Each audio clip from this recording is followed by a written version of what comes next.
Hello, good morning guys. Ipakita ko lang po itong bunga ng ube ng natanim ko sa inyo. Ito po ay bunga lang po yan. Napakarami po niyang bunga. Wala naman po akong pagtatamnan.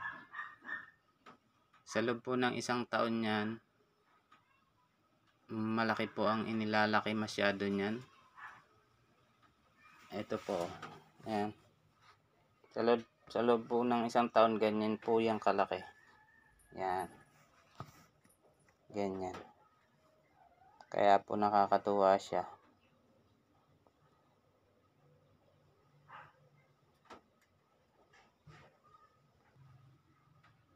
Sino po ang gustong magtanim?